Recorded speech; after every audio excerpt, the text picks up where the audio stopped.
So, I'm gonna try to make this really quick, which I know I say a lot, and I'm very bad at doing, but I'm gonna try this time. I really am.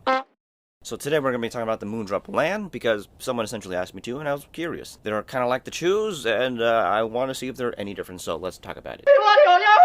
Okay, so here is the box where we're gonna get, of course, the waifu. This is very important. That's just the Moondrop thing, and it's just the Moondrop thing, essentially. Anyway, inside the box, you're gonna get the usual stuff, and the important stuff for the usual stuff, of course, because, you know, waifu, very important. Now, that being said, let's get kind of breezing through the stuff. So, we have the cable. This is very important, but it is a simple cable. Nothing crazy here. If you look closer, it is like a wrapped around or a covered twist braid. If you look real close, the jack itself, the 3.5mm jack, is very well built. And if we go to the splitter, it's got that simple circular splitter that you often see on Moondrop IMs. But strangely, on this one, they are made of metal, whereas on other models, they're made of plastic, even on more expensive things. So that's kind of nice to see. There is no chin slider, which is not nice to see. But anyway, beyond the split, the cable still is thick, and that's good in terms of like durability and long-term use. And at the ends, of course, we have ear hooks. This is very common, of course. Now, this then leads to our IMs, which will attach onto these things. So let's talk about the IMs themselves. These IMs are very well built, as you can expect from Moondrop being all metal and whatnot, having an ovular build, and on the inside it also looks very well built, as you can see, because it is all metal. And these look strangely familiar. They look a lot like the Moondrop True, if that's what you're thinking, and you'd be darn right, because they do look like the Moondrop True, very much. The design is essentially a slightly bigger Moondrop True with a removable cable, so I guess more like the Moondrop True 2, but bigger, if you know what I mean. You don't have to know what I mean, you can just see it. And despite the size difference, I'd say they're still just about as comfortable as the Chew, being still relatively small, and I would think they would fit in most people's ears very well. You can wear them for long hours at a time, and I think they're more comfortable than the Chew just because they have ear hooks on their cable, which is nice to see. The Moondrop Chew did not. You just had to wire these around your ears, which was a little bit annoying if I'm be totally honest. So yeah, you know, fit, comfort's good, doesn't stick out too much, doesn't look like glaringly weird, so yeah, overall that is good. Now, with the looks of the Lan being very similar to the Jew, you'd expect the Lan to sound very similar to the Jew, and that is actually not the case. It's essentially the sound of these guys, essentially, if you took the Chew and you look at all the complaints about the Chew and you've tried to fix it and you created this, which ended up just being a IEM that sounds a little bit closer to the Aria. So this thing sits somewhere between the Aria and the Chew in terms of its sound. What this essentially means is instead of having like a very neutral, balanced kind of bass that you had like on the Moondrop Chew, it is a little bit more forward to just give a little bit more oomph, but still playing very careful to stay close to being neutral, balanced-ish. That way you still can bring out the sounds of the mids and the highs and not overpower them. But because of this, I do think it sounds a lot fuller at the low end. It just sounds more present when it comes to the bass. When we move into like the mids and the highs on the Chews, they did feel a little bit forward due to the tuning of them, but on these guys, the mids did feel much more on the neutral end, being well balanced, and the same thing goes for the highs, though. For the highs, they didn't go as high as they would have on the Chews, and even then, that while they went more forwardly present on the Chews when it comes to the highs, they on the Chews it was a little bit sharp.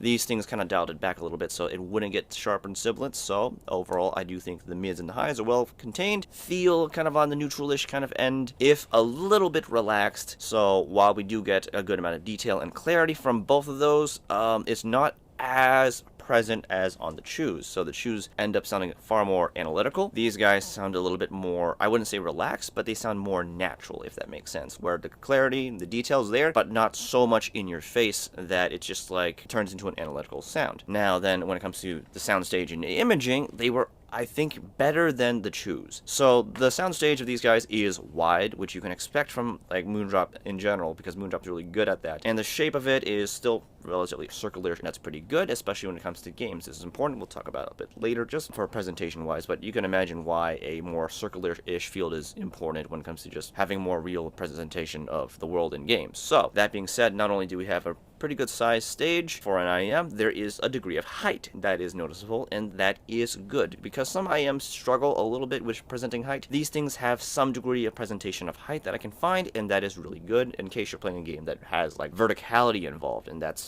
that's, that's good to see. The imaging of these guys, I think, is also really good. Not super ultra pinpoint, but still very accurate. So that being said, in games like competitive shooter games, these things did a really good job, I'd say. I was surprised by it. Despite the fact that the mids and the highs weren't as forward feeling as on the chews, they still presented the sound in a way where it was easy to find footsteps and track the sounds of them. I think when it comes to the sound separation, it was okay. It wasn't the greatest, because if there's a lot going on, it's kind of harder to hear, but that's expected on any IM or headphone for that matter. But even in those situations, I still think I did a good job. The tracking precision was relatively good. I didn't have any trouble trying to find people at all, so that is very good. And when it comes to like the verticality that I had, I was more able to easily discern if someone was like not just to my right or my left or behind me, but I was able to figure out if they were, both to my right and slightly above me, like they're in an upper floor, so that's also really good. Now, with the slightly more increased bass, some may worry that this may take away from your ability to track people, and it doesn't, so that is also good. These changes, while it almost seems counterintuitive to like the competitive shooter games, actually, compared to the chews, they actually enhanced the experience, and I think made it better overall, surprisingly. So if you're like really into like competitive shooters and you want to track people while still having a really nice engaging sound, well, not super engaging, but a more fuller sound that's kind of slightly immersive, then you got these guys. Does a pretty good job. Are they as good as something that's very bass anemic? Probably not. Those are for like super tryhards who only want to hear things to win, and that's it. No real enjoyment from the actual sound experience itself. The only enjoyment is from winning, which is understandable, I guess. They'll be using more analytical sets, which makes sense. And I guess those guys would be probably trying to use the chews or something, but I don't know. I feel like if you're a competitive shooter, you'd have a good time on either or. But the chews, due to like the highs getting sharp on occasion, that might actually act as a good warning sound for you when you hear those footsteps coming. So some people actually like that when it comes to shooters, just for that effect, despite that being kind of counterintuitive when it comes to the music world. But this is gaming, and gaming is weird. Personally, I don't always like having a little tickle in my ear to let me know that there's like an enemy nearby. If I'm in a tournament and money is on the line, then sure. But for my case, and for most people's cases, I think most of you guys would greatly enjoy the LAN much more than the chew. And even if you're like a really hardcore gamer who wants to win, but you still like enjoying the experience of playing the game, then you'd really like these sets, especially if this is around your budget range. If not, then you're probably getting something much more expensive. But for those on that budget range of here, I forgot the price right in this very moment, but this range, this is really, really good. Now you'd be wondering, is this good for also non-competitive shooters? And the answer is yes. Due to the updated tuning, I guess not updated tuning, but the adjusted tuning compared to the chews, with the more more boosted bass and like more relaxed high region, I think these things were really good for immersing you into the world of the game, especially more open world kind of games. There is more oomph in the sound thanks to the increased bass. It just feels fuller and more natural. It's a really good immersive sound. The wide soundstage helps the world feel big, and along with the bass to help fill in those gaps in the sound, it's just good. It's good stuff, especially for the price that we're paying here. Now that essentially makes these very good overall all-around IEMs. You can use them for competitive shooters. You can use them for non-competitive stuff that's more open world. You can use them for fighting games and whatnot. They do a good job just all around. Are they perfect for either or? Not necessarily, but they will still do a really good job. They don't do an average job at everything, they do a great job at everything, and I think that's great, especially at this price. Will there be things that sound better than them? Yes, but those things also they also cost a lot more. Like for my personal set, which I have lying around here, these are the Moondrop variations. Not necessarily the best for shooters in particular, they do an okay job there, but the tracking is really good, but the sound tuning isn't perfect for shooters, but they do an amazing job for non-competitive stuff and more like cinematic kind of stuff, and that's why I like these guys. It's all about the enjoyment here for me, but sometimes when I do play more try-hardy kind of games, I will switch up my IEM sometimes. So yeah, if you only got like $40 to spend and this sounds really good to you where you need an all-arounder IEM, then these might be the pick for you. Just know that these don't have like a microphone on them, so you might need to buy another cable for that. I'm not sure if they have another one that has a built-in microphone inline, but never mind, I just checked there. I don't think they have a version that has an inline mic, but if there is, then